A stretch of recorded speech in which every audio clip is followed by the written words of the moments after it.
a practice to control your mind. That's what we're trying to do. And we're trying to tap into higher states of being. We're trying to tap into higher states of consciousness, which means rather than living in kind of stress and anxiety and worry and doubt and fear and regret and loneliness and anger and all these things, we're trying to experience peace and consciousness and love and joy and wonder and greatness. So what we often try to do is override the mind. We want to override the over-analytical mind. And one of my favorite meditations that I used to do a lot was a laughing meditation. So it's very important that we actually try this today. And some people, as soon as I say that, they're like, oh no, just leave me alone. I don't want to do it. Mitski's already up and running. It's good work here. So here we go. So first we're just going to stretch a bit. So here we go. Stretching your head left and right. Excellent, Anne. That's really, I see you're already getting into this. Malka, that's great. Maybe turn your head to the one side and the other side. And you want to open your eyes as wide as you can. And smile. Big smile. But lots of tension gets caught up in your jaw, by the way. So you want to release the tension in your jaw. That's why we have beards. It helps release jaw tension. Okay, so here we go. We're just going to warm up. And this is what we're going to do. And we're going to do a bit of action as well. We're going to go like this. We're going to go forward. We're going to go ha, ha, ho, ho. Okay? This is our warm up. So everyone's going together. We're going to go like this. Ha, ha, ho, ho. Ha, ha, ho, ho. Ha, ha, ho, ho. Ha, ha, ho, ho. Ha, ha, ho, ho. Ha, ha, ho, ho. Ha, ha, ho, ho. Ha, ha, ho, ho. One more. Ha, ha, ho, ho. Ha, ha, ho, ho. Fine. That was a good warm up. Now, look, if someone's here, but like, I'm just not doing this. I said, come on. I'm a professional, and I just don't. What? Come on, I'm not doing this. Try it. You need to do it more than anyone else. Just let go. So that was our warm up. Ha, ha, ho, ho. And really, if you have this voice inside you or this feeling inside you saying to yourself, I can't do that, I feel so uncomfortable, then this is exactly perfect for you. So you can keep your camera off and you can keep your mute on, but just try it. So here's session number 2. We're going to go like this. You're going to put your arms up here and you're going to go like this. Ah, ha, ha, ha, ha, ha. Ha, ha, ha, ha. Breathe in. Ah, ha, ha, ha, ha, ha, ha, ha, ha. And up this way. Ah, ha, ha, ha, ha, ha, ha, ha, ha. And up this way. Ah, ha, ha, ha, ha, ha, ha, ha. And breathe in. Ah, ha, ha, ha, ha, ha, ha, ha, ha. And up. Ah, ha, ha, ha, ha, ha, ha. Again, breathe. And again. Okay, good. Now shake it out. Shake it out. Good. Arms. Let go a bit. Scream. Good. All right. Now we're going to do our next one. So our next love. And it's right, really kind of letting go more. We're going to go out. We're going to go like this. Breathe in. You're going to go like this.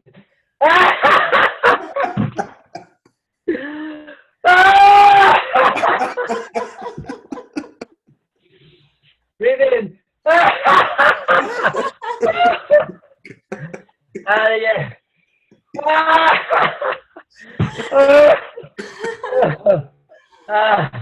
Okay, relaxing a bit. Your shoulder, okay. So you're going to relax your shoulders a bit. Relaxing your neck and shoulder. Danielle, if you just joined, you don't know what's happening, that's probably best. It's okay. Just laughing a bit. Now we're going to do the hum laugh. The hum laugh is a very important laugh. It goes like this.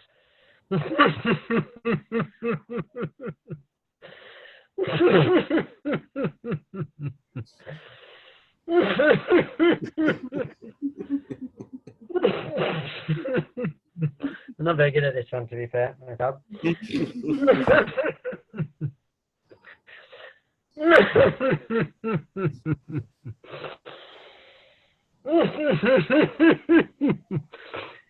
If you got a snotty nose, it's probably not the best one to do, to be fair. Okay. Okay, now we're going to do the woo. The woo is very, I think my son is screaming. He's getting into it. We're going to do this. Because that is.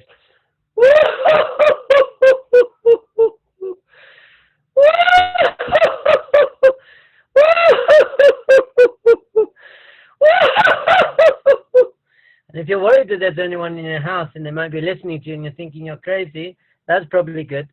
So let's keep going. There's a bit more woohoos. Go like this.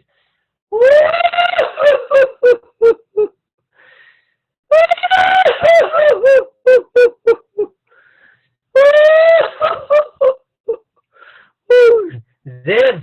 Ziv! It's time to laugh, my friend. Let it go. You're here just for the last one, and then we're just going to relax. We're just going to relax. One more. We're going to go this. We're going to do woohoos. One more. We're going to do screaming laugh now. We're going to go to this.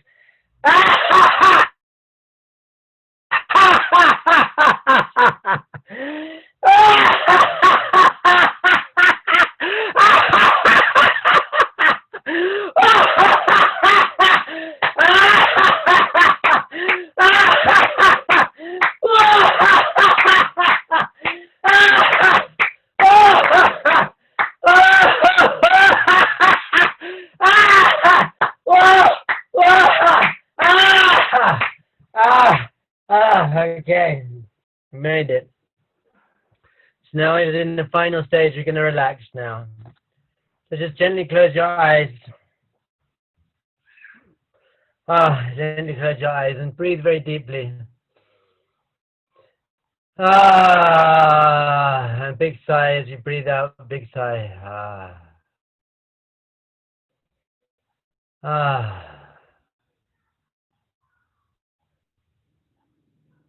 Breathing in very deeply through your nose, breathing out.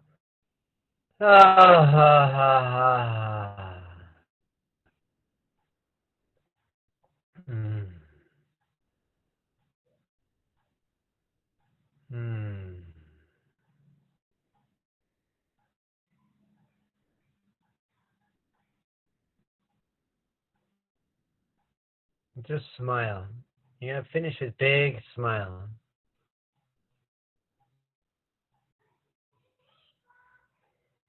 And if you don't feel like smiling, then just smile. If you don't want to smile, just smile. Fake it until you awake it.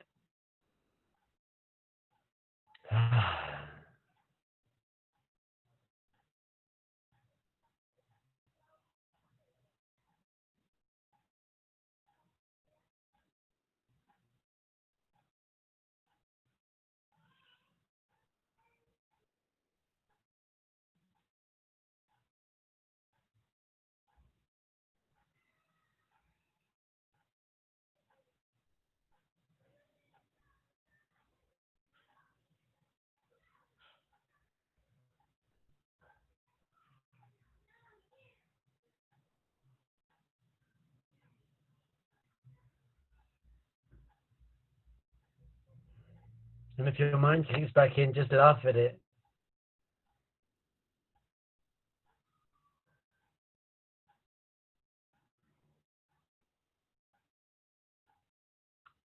Laughing really helps you go beyond logical mind, helps you open your heart. So maybe it's hard to laugh when you don't feel like laughing, but you can definitely try and smile.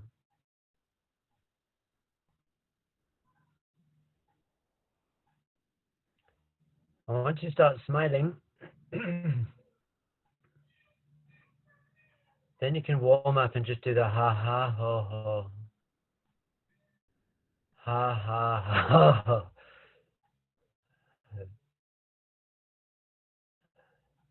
Ha ha ho ho.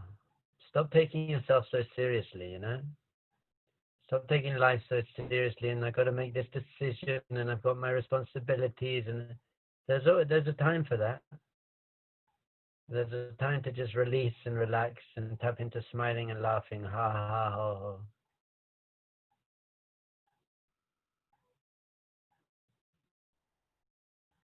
Ha ha ha ha. Ha ha ha ha. Ha ha ha ha.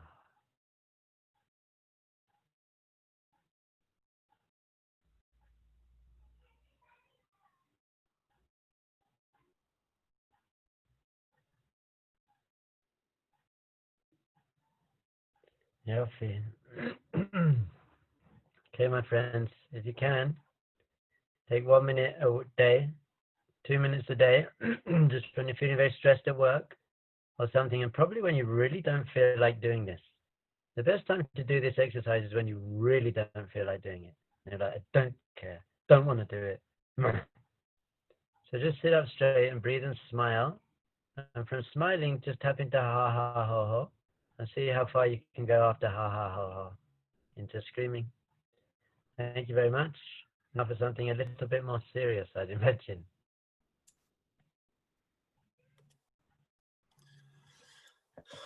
Okay, thank you, Dov Bear, as always. Ha ha, ho ho. See you soon. And welcome back to everyone else. It's so nice to see everyone. I wanted to speak today about to take a slightly deeper journey into the concept of thinking and how thinking affects us. Can everyone hear me okay? Anyway, there's a couple of people on video. Can you just let me know if you can hear me? Yeah? Okay, good. Thanks, Ev. All right, so like this. I want to take a slightly deeper journey into thinking today. I want to speak a little bit about words, certain words and what words mean to us, and how, to be honest, they can often trigger us. Again, by the way, I really don't mind if people have their cameras off, but if you can have your camera on, it just helps me connect to something other than a screen. So I'm not going to mind if no one puts their cameras on, but if you're able to, even if you've got to get up and walk around a little in the middle, it's always great for me if you can. Thanks. As always, Brian, right in first. Thank you. Again, no pressure to anybody else. So I want to talk about words. I want to talk about words, because words are another thing that really trigger a lot of thinking. Now, I'm a rabbi. I'm an Orthodox rabbi. And I know that when I say to people that I'm an Orthodox rabbi, that triggers a lot of thinking in them. Okay? Triggers a lot of thinking. People will be like, but all kinds of stuff will go through their heads. I don't even know what goes through their heads. I know when I hear me saying that I'm an Orthodox rabbi, it triggers thoughts in my head like, how the hell did I get here? Right? How did that happen? I wasn't expecting that. You know, or you know, or I just turned 50 last week, right? So like that triggered a lot of crying and wailing. No, just kidding, right?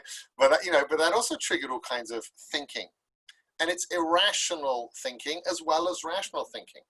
I'll be very honest with you. I turned 50. I thought to myself, I really can't. I really can't expect anybody to treat me as a child anymore.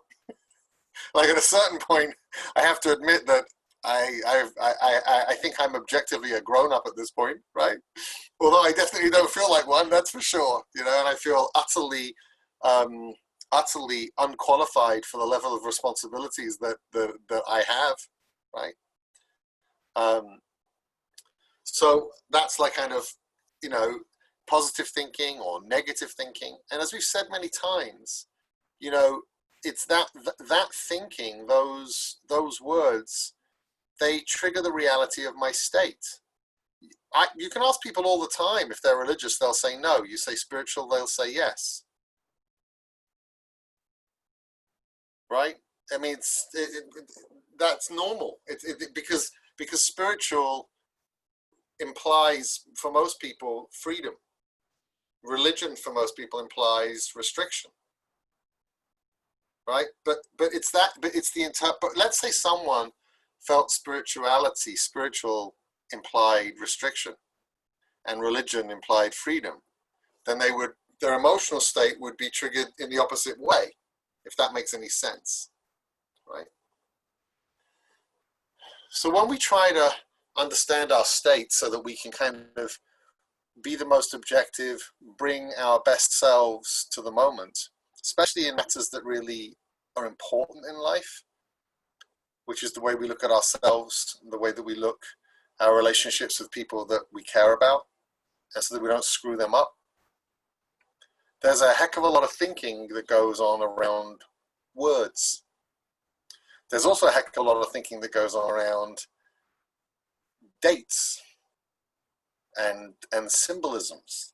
Last week was Father's Day, apparently. Yeah, we live in Israel. We didn't realize. We put on a Justifi Power Hour. You know, I called my father because I knew it was Father's Day, because everyone told me it was Father's Day. I've never called my father on Father's Day in my life, because it didn't mean anything growing up in England. It didn't really do Father's Day. So I don't love my dad because I didn't call on Friday. You know what I mean? Like, it's just, these are symbolisms that aren't objective. They're not reality. They're just associations that we have.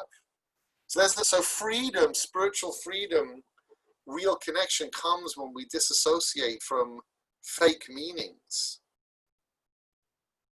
And if you reflect on this after the session today, when you step back from the implied meanings of things and instead into the objective realities, there's very little left.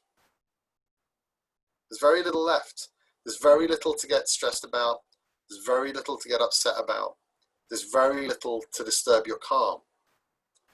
And perhaps it's the very comfortable state of being complicated that prevents us from experiencing the sublime pleasure of not being complicated in the first place. But there's an additional point over here that is, I think, so important.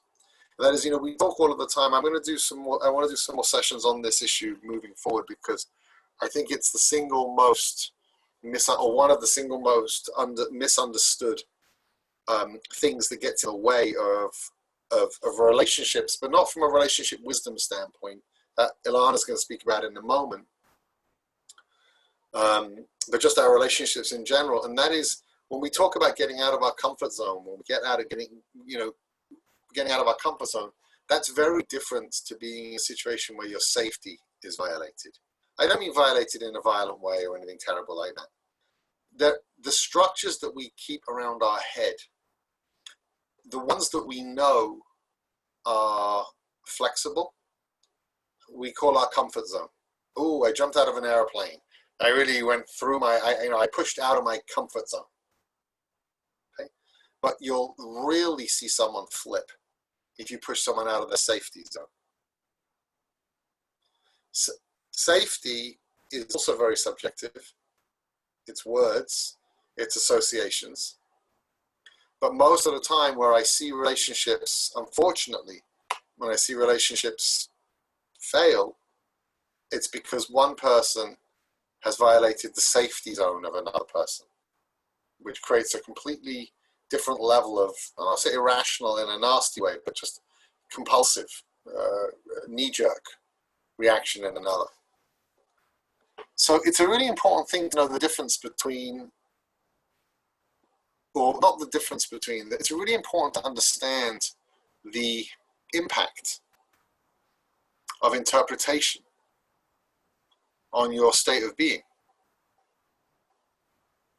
And it's really important to understand that when you begin to kind of deepen and realize, wow,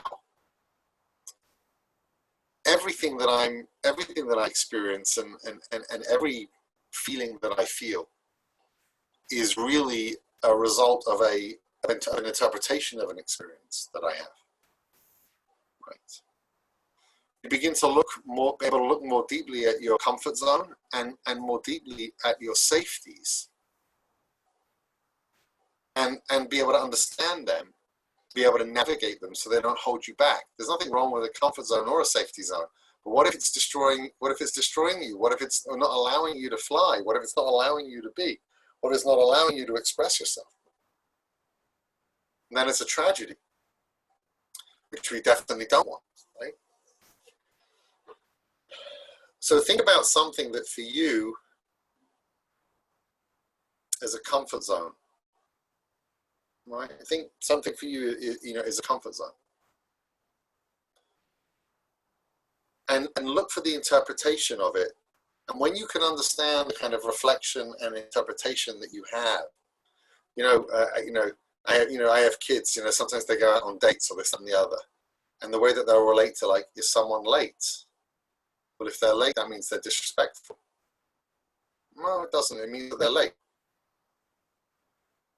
And if I relate to late as disrespectful, then I'll experience disrespect. If I relate to it as easygoing, then I might be excited about the fact that the person's a few minutes late. This is my interpretation that's creating my reality. Yeah.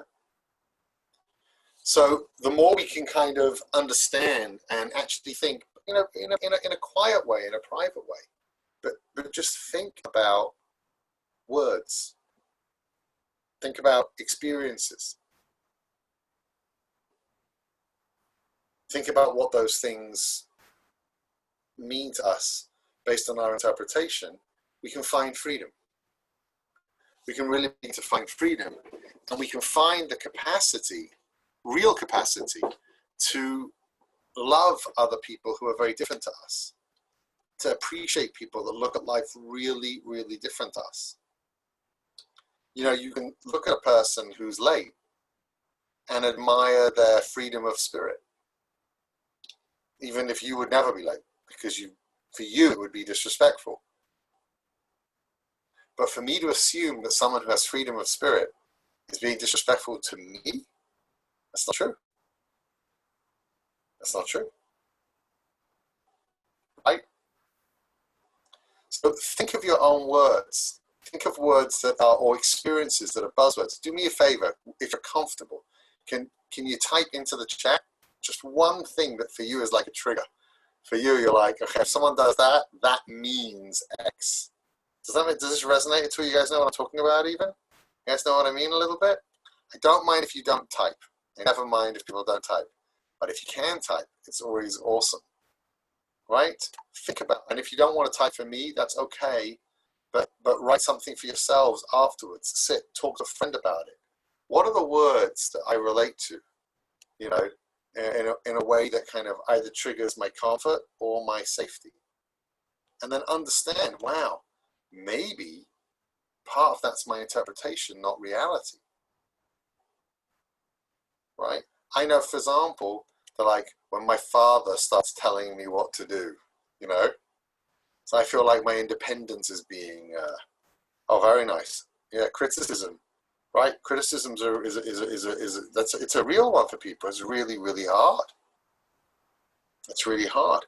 Can anyone think of anything else? Your partner seems distant, complaining. Exactly, right? Now, could you imagine if you could drop your charge about those words and see where the other person is coming from, make room for that as a genuine self-expression, and how much room that gives you, how much freedom that gives you to truly respect other people and to truly care for them, right? And we live in a really charged world right now. It's not just because of what's going on right now. Trust me, I'm watching this stuff for a long time. I'm watching it for 25 years. We're living in a charged world for a long time. Words mean things to people. And then it's not true. It's just not true. And if you can drop the interpretation and experience just the reality, the objective reality of the person, that's a world of love, man. It's a world of love. Okay, so just 1 second. I'm going to just hand over to Alana now. And thank you guys for listening. Here's Alana. And have an amazing week. What? No, don't do that. Don't do that. Switch off for the other thing. Have an amazing week. And I'll speak. And next week's July 4th, so I don't think we're going to have a session. even though I'm English, I don't think we'll do a session on July 4th. I think we'll let you guys be free. You know, we're not gonna say that's an interpretation. That's a reality, right? And thank you for listening. And here's Alana. I'll speak to you guys soon.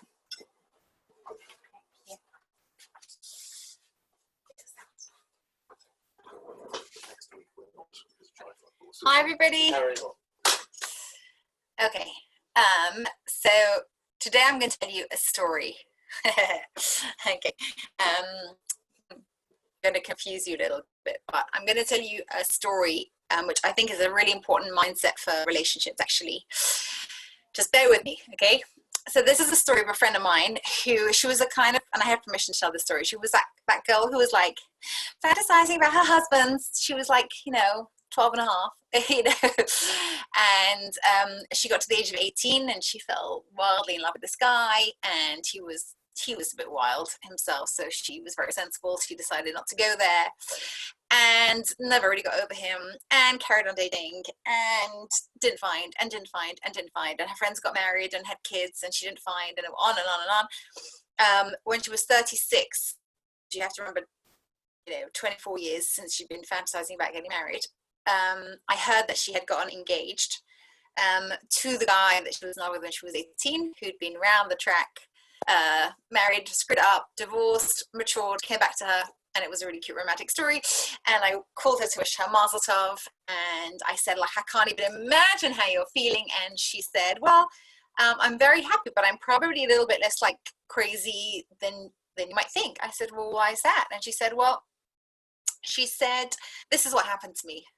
And she told me the following. She said, you know me, I've been spending my whole life just fantasizing and waiting and wishing and wanting and hoping and waiting and wishing and wanting. And she said, one day I just got struck with this thought, and it was a little bit of a sobering thought, but it was a thought of, who says I'm going to find someone? Who says I'm going to find the right person? Who says God wants me to have children, have a marriage? How do I know? And she said, I dropped this dream because I realized I was focusing my whole life on what I don't have. And she said, for the first time in many, many years, I started taking a very, very deep look at the things that I do have. And she said, I started thinking about the friendships I have, and I started thinking about the great job that I have, and how well I've succeeded in my job, and how much the kids where I work love me, and how amazing my parents have been, and the fact that I have my own apartment. And she stopped focusing on that which wasn't, and she started focusing on that which was, and dropped dreaming about things that she had no control of. So she said, for the first time, I made peace with the idea that I may never find anybody. And then guess who dropped out of the sky 3 weeks later, But she was already at a point where she didn't really need it for her happiness. It was just now this enormous bonus. And I couldn't help but thinking, what a different marriage she's going to have now, that she is in a place of appreciation and ability to see blessing rather than waiting to be rescued. So I told this story to somebody once. They said, well, you try and tell me I'm not going to get married? And I said, no, I'm not trying to tell you never going to get married. But there is something very powerful about recognizing that every single day of our life is a day that we have something, important to accomplish. We can make it a great day or a not great day. And it's not just about productivity. Sometimes it's just about, being grateful, or, sending a nice note to someone. It's not, I'm not a big believer that the more we do, the better we are. I think that's, terrible actually for our self-esteem, but I am a big believer that every day counts, and that we already count. And there is something incredibly powerful about walking into a relationship, not because you've decided that life doesn't start until you have the relationship or until you have the marriage, not because you have become so needy for a relationship to rescue you from life, but actually because when it comes your way, if it comes your way, and please God, when it comes your way, you have something wonderful to offer it. And I think that when we walk into every day of our life, knowing that we don't know what surprises God has in store for us, but we are already whole, and we already have what to offer to the world, the platform in which we're going to offer it is something that we don't really have control over. You might get a new job next year and have a brand new platform. You might come across a new opportunity next week. You might get a husband, you might get a wife, you might get a dog, you might get kids. You don't know what you're going to get and when you're going to get it. But if we are very whole right now, if we are focused on our fullness right now, to look at marriage not as the completion of the solution to loneliness or the completion of emptiness, but rather more wholeness, more giving, because we're in a great place right now. At that point, a few things happen. First of all, we make every day amazing, which every day should be amazing. Second of all, we become people that aren't waiting for life to get better when something outside of our control happens. We are people who are working with the pieces that we have. Like, you know, I would say if life is an IKEA cupboard, it comes in pieces and your job is to put it together. But, you know, if you think it's a cupboard and it's really a table, you have a very hard time assembling it. You really have to work with the pieces that you have. Otherwise, you know, good luck to that. And you can make an extraordinary cupboard, but you're not going to make a cupboard a table. You know, so we have to be completely confident that everything that I need for me to have a really full life today, I already have. Everything that I need. And by the way, if I'm in a relationship, and then everything that I need is right here. You know, I have more to give, I have more to appreciate. But I'm working with things that are somewhat in my my God-given opportunities, gift. Some things will never change in me. Like Jamie always says, I will never become a man born in 1922. Like that's just, you know, with wings like that. If I'm waiting for life to be fulfilling because I become that, then good luck. You know, there are certain realities to what I have and the opportunities to what I have. This whole idea of something is supposed to happen and it hasn't. If it was supposed to, it would have already, you know, and to live life so fully because I'm already okay. I'm already blessed. I already have so much to add to the universe. And yes, I would like a relationship, but if I don't have one today, then today's opportunities didn't require a relationship from me. Like I just have to really deeply believe that. And then, you know, what it does is it also puts us in a much healthier place to invite relationship. And I don't mean the one relationship, all relationships. When we're in places of feeling content, and I think content is one of my favorite English words, because if you spell it CONTENT, you'll notice that there's two different ways to read it. There's content and there's content. And to me, they're so inextricably linked, those two words. The content of my life, if I see it as enough, it brings me a sense of content.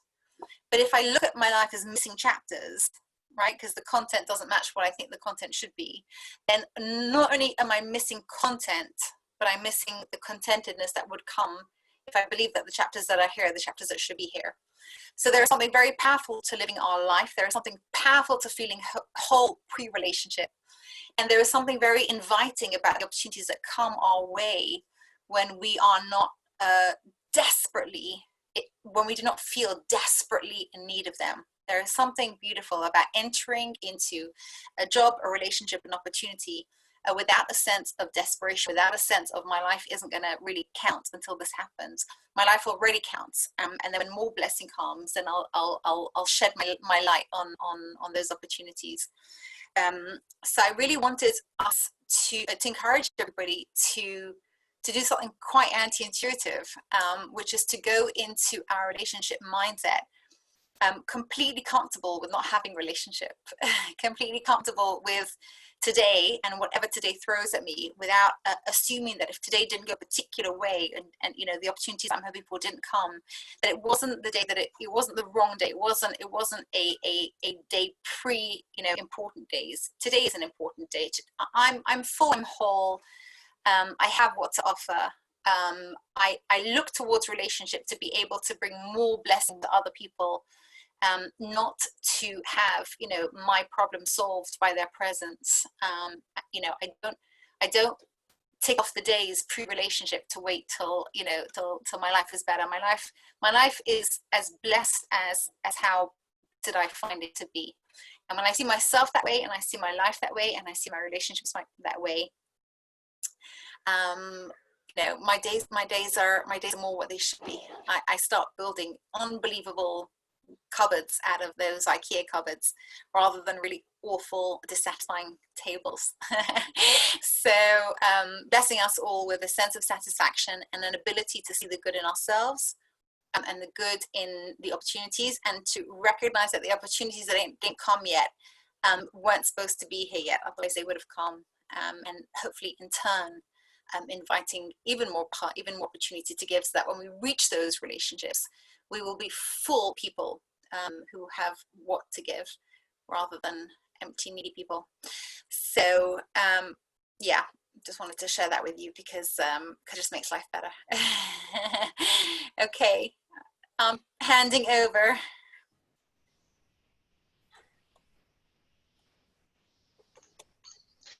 Thank you, Alana, so much. This week, we are very happy to have with us a Justifi alumna, Natalie Silverleaf. Natalie, let's see, where are you? We need to bring you onto the video and audio. Yeah. Natalie, I believe, was on the very first Justifi trip about 10 years ago and has had a really amazing career doing all kinds of incredible things, working with amazing communities, great people all over the world, has lived in a number of countries, and has done some really incredibly inspirational projects and really meaningful work. Natalie, tell us a little bit, who are you, where you come from, what amazing country do you live in now, and what are you up to? Hi, Brian. Can you hear me okay? You're perfect. Okay, perfect. I like to hear that. Firstly, thank you for having me on. It's really an honor and a privilege to be here. My first Power Hour with Justifi. Yes, as you mentioned, I was on the first Justifi pilot trip 10 years ago. I'm aging myself. I can't believe that. And I think that really kind of catapulted me into this journey, into this exploration of how can I utilize my talents, my skills that maybe I wasn't even aware they existed yet, but how could I find my place in making the world a better place, even in the teeniest way. Because it does feel a little bit overwhelming and jarring to say, how can I change the world? But how can I create my own impact? So I'm originally from the United States, if you can't tell with my accent, New Jersey, and New York City as well. And I made Aliyah to Israel, to my favorite city in the world, Tel Aviv, about 7 years ago. And throughout that time, over the last 7 years, I've been not necessarily living in Israel the whole time, because I've been spending quite a bit of time abroad working for different organizations. And I am a humanitarian and international development practitioner. Kind of a mouthful. And a lot of my work has been focused sort of broadly on looking at building resilience and the development of marginalized and vulnerable communities. So not looking at how am I giving support, what do I have to bring, but really leveraging and scaling the capacities of these local communities that really have just been dealt a bad hand. They're just like you and me. They just have been born at a different place and time. So really working in direct partnerships with these communities, because they know what's best for them, and providing them the platforms and skills and tools to be able to drive their own train to development. What else, Brian? What else? Okay. I don't want to. Okay, so that, yeah, that's a good, right away. that was a great opening monologue. Great opening monologue. So for those who, it's such a timely week to have you on. Last week had World Refugee Day. There are between 70 and 80 million refugees around the world, displaced persons. You've worked in a number of different capacities, both professionally and volunteer-wise in different places. Let's start in Africa, in Malawi. What did you do there? With whom did you work? What was the project? What was going on there? Sure. So yeah, I think that that's really great that we're talking about this a little bit on the call today. And I really want to encourage everybody on the call to do your own research and really jump into understanding what's happening in the world with the refugee and displaced people crisis that we really have. It's enormous. 1% of the population, of our global population, is in displaced people. 79.5 million people, I think, according to UNHCR. So it's a pretty overwhelming number of people that have been forcibly displaced from their homes. either have been forced to leave their country of origin or are internally displaced within their own countries due to war, persecution, so on and so forth. So I had the opportunity to work with a really wonderful organization called Early Starters International. They're a small NGO that focuses on early childhood development and early childhood education, and they have a number of programs. And the program that I was mostly working on with them was in Malawi, right outside of Lilongwe, which is the capital of Malawi. There is the Dzaleka refugee camp. And the Dzaleka refugee camp has a population of, I believe it's about 40,000 people, but the camp was built for about 10,000 people. So you can imagine what the living conditions are like. And the people that are living in Dzaleka come predominantly from Burundi and from DRC. Some from Ethiopia, some from Somalia, some from Rwanda, but mostly Congo and Burundi. And out of this population, there are over 4,000 children between the ages of 3 and 5, and that number is growing every day. So what Early Starters decided to do was partner with an international organization that's working in Dzaleka called the Jesuit Refugee Services, JRS. Maybe you've heard of them. They work in many countries around the world focusing on refugee issues. And to focus on, I would say, kind of two pillars, really building the capacity of what they call their caregivers. So these sort of informal structures for early childhood education. So it's not necessarily a kindergarten or a preschool like maybe you and I attended as kids or that are in our hometowns. They're very informal, mostly run by community members voluntarily that don't necessarily have training in early childhood education, development, protection, pedagogy, things of that nature. And also through the religious institutions. They're pretty influential there. And so they also try to run some kind of informal gatherings for children in the community. So what we did is we ran a series of professional development and capacity building trainings for these early childhood education specialists. So principals, administrators, and people from the communities that were running these early childhood centers informally. And to kind of formalize it in a sense of building that professionalism, building the capacity, we wrote a manual and a training guide that accompanied the training as well, understanding even the basic fundamentals of the awareness of why is it important to invest in early childhood education and early child development, which I could talk about for hours, but basically it's at the core of, it's a very cross-cutting issue.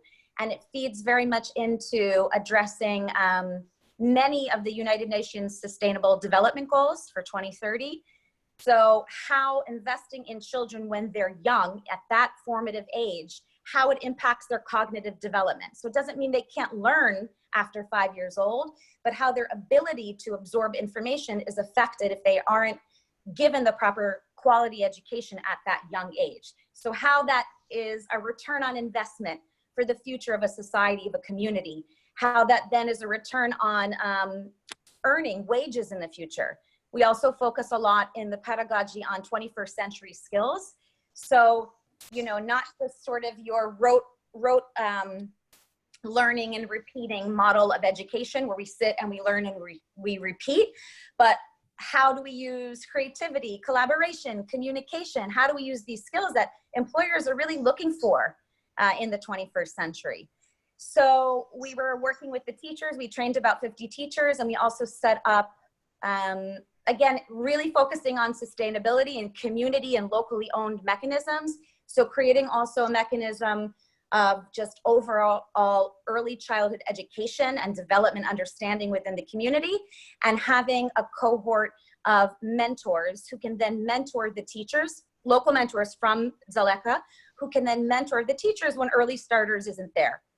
And we were meant to continue, one of the impacts of COVID, we were meant to continue the program in 2020 to really scale it up. involve more of the local leadership within the communities and the local institutions within the communities. And then COVID hit, and JRS, understandably so, needed to reroute their funding because there are very major and serious long-term ripple affecting issues because of COVID, especially within these confined spaces of a refugee camp. Starvation, inaccessible, inaccess to livelihoods and to making any kind of decent living wage. Hygiene and sanitation is massive. This kind of luxury of social distancing doesn't really exist there. People are living in very close quarters on top of each other. So they really needed to go into emergency response mode. And that's also, I think, going to have, for refugees globally and human beings globally, all of us, as we're seeing, the sort of psychosocial and emotional impacts of sort of any kind of stability that we do have being ripped away from us, especially children who are not in school anymore because of this. They had to close the schools. So I really do hope with all my heart we're going to be able to get back to work at some time in the near future. It's a really important initiative. It sounds like a really incredible, it sounds like a really incredible program and tremendously impactful, and I'm sure time will play out there. Let's head east. You currently work for the Gabriel Project in Mumbai, a great partner and friend of Justifi, and we're trying to reorient our India trip to get to Mumbai, actually, specifically for the Gabriel Project. Tell us a little bit about what happens there. What is the Gabriel Project? What's your role there? Sure. Who are the beneficiaries, students you work with? Sure. So I'm a newbie to GPM. I just joined back in May. So I'm also still kind of learning the ropes of the ins and outs of their beautiful programs that they've been running, I think, for about 8 years now. So Gabriel Project Mumbai runs predominantly in the slums, in the Kalwa slums in Mumbai, in India. And I would say kind of the underpinning mission is to, and it's very broad, but to tackle poverty. And we do that in a few pillars. And the programs focus on nutrition, health, so access to health. GPM runs the only clinic in the Kalwa slum area where they focus their operations. So nutrition, health, access to education, and also livelihoods and economic empowerment for women. And there's a number of programs that the organization runs on a daily basis. So in Kalwa and also with some tribal communities right outside of Mumbai, a few hours outside of Mumbai.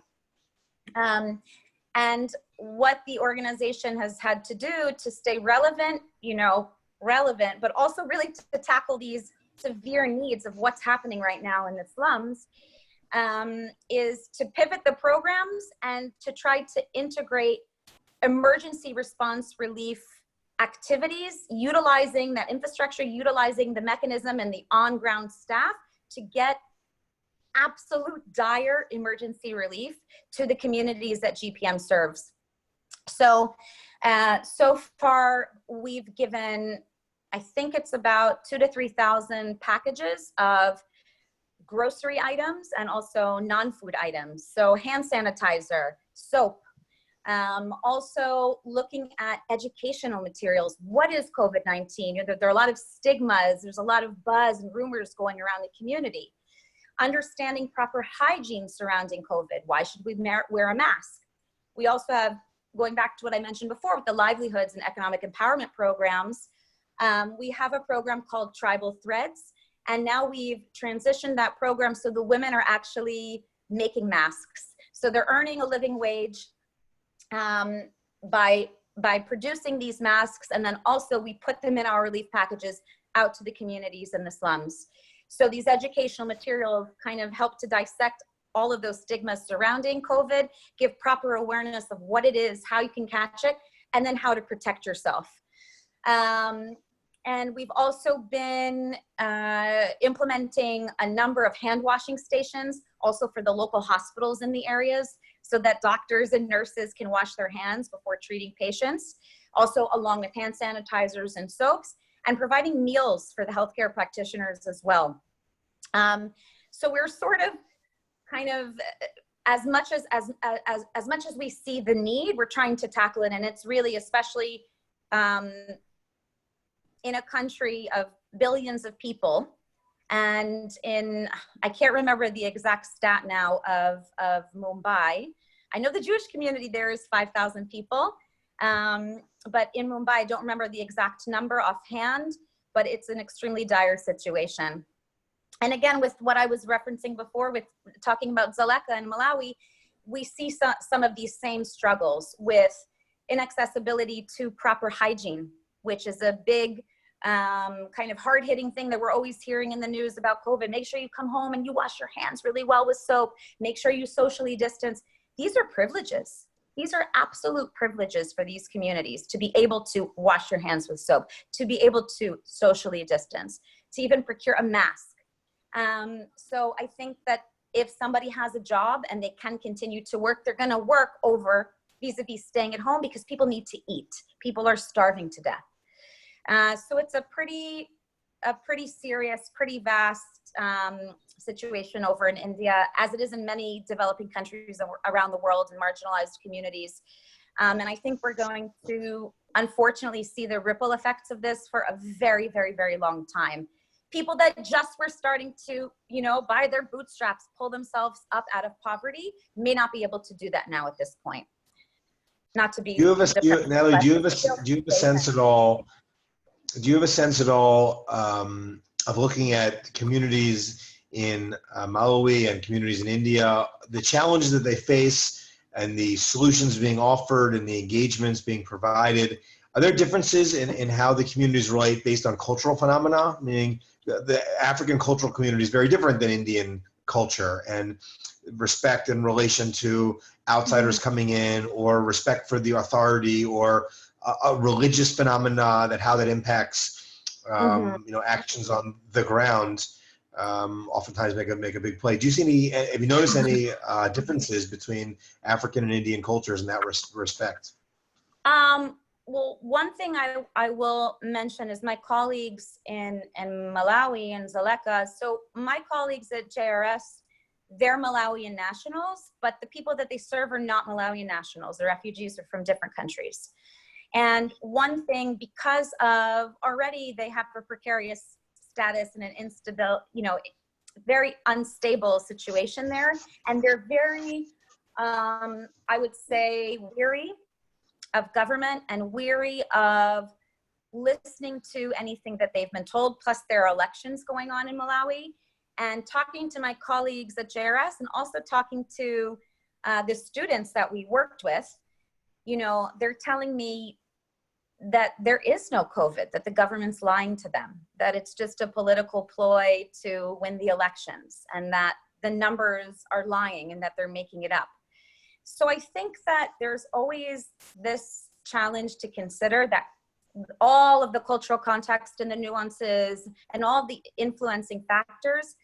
I think in responding to a global pandemic, we're also talking about behavioral change. We're looking at aspects of behavioral change, in that adopting certain kind of hygiene protocols, even this element of social distancing, it's bizarre, it's odd. And so people are, I think, a little bit apprehensive to just jump on the bandwagon of that. Plus the fact that they are living in devastating situations right now where they can't eat and they can't feed their children, and they don't know what is going to happen. Nobody is telling them anything. I think when you're I feel it even in Israel, because I'm still working on the Hebrew, but there's a lot of things that I still don't understand, and I need to Google Translate, or I need to ask somebody. And I think this is something that happens in a lot of communities where the messaging being disseminated is not of their mother tongue. And so there's a lot of details that are missed, and there's a lot of mistrust that and neglect, I would say. I see it, maybe I'm going off a little bit now. I see that very, very much so with the asylum seeker community here in Israel, that a lot of the messaging being disseminated from the news in Israel is in Hebrew and it's in Arabic, I would say actually it's always not in Arabic as well, but you know, the asylum seekers have been here for years. They speak Hebrew, but they don't necessarily read or write Hebrew. And the nuances of what's expected or what needs to be done is not in their mother tongue. So there's a lot of miscommunication. And again, it leaves room for interpretation. I remember when I first, so I work at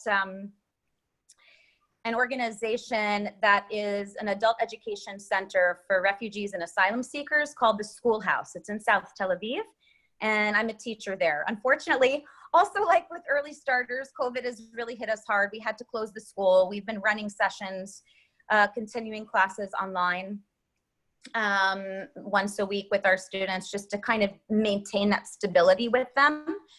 But I remember right when COVID was hitting, all of the teachers decided to dedicate one of our classes to understanding what was going on with COVID and explaining it to our students, because there were rumors going around within the communities, again, because there wasn't proper information being disseminated in their local language. So there was a rumor going around that if you were Black, you could not catch COVID. And that's really dangerous, these kinds of assumptions or this miscommunication or misinterpretation of a message. So I think we also, in this case, in Israel, in Malawi, in India, wherever it is, making sure that the messaging of prevention, of protection of oneself, of one's family, that the channels of communication and information is clear, and that we're considering when we're building and disseminating those messages, who are the influencing people in those communities that can get those messages across, that can help influence the behavioral changes that are necessary. So you'd mentioned before about, you know, religious implications and so on and so forth. Again, this comes from a community development approach. If we know that the church has an influencing factor, has an influencing presence in the community, implore all of the religious leaders, have a session with them, make sure that the materials are being built by them with the context that they know that their communities are going to respond properly to. Because the communities, they have the ears of the communities. So I don't know if that answered your question. I kind of gave a very broad scope, but. Yeah, Natalie, you've given us a lot of information, a lot of phenomena. You know, what you've seen is really incredible. Between Africa, India, what you're doing in South Tel Aviv now. We only have a minute or two left. We could go on for hours for sure. Could you maybe share with us something positive, a great story, a great success, something uplifting to leave us with? You know, it's not all battle scars and bruises out there, I'm sure. No, and it's not, because, I mean, I see it's not all battle scars and bruises. It's important, I think. I'm a very idealistic person by nature, and I think for myself, to do that reality check every once in a while, it's important for us to not sugarcoat anything and to understand the challenges so we can be realistic about how to respond. But I think that I see what gives me hope is to see like the very true and real resilience of these communities. It is unbelievable. I can walk into my class feeling so tired, so unmotivated, not really wanting to teach, not really wanting to engage.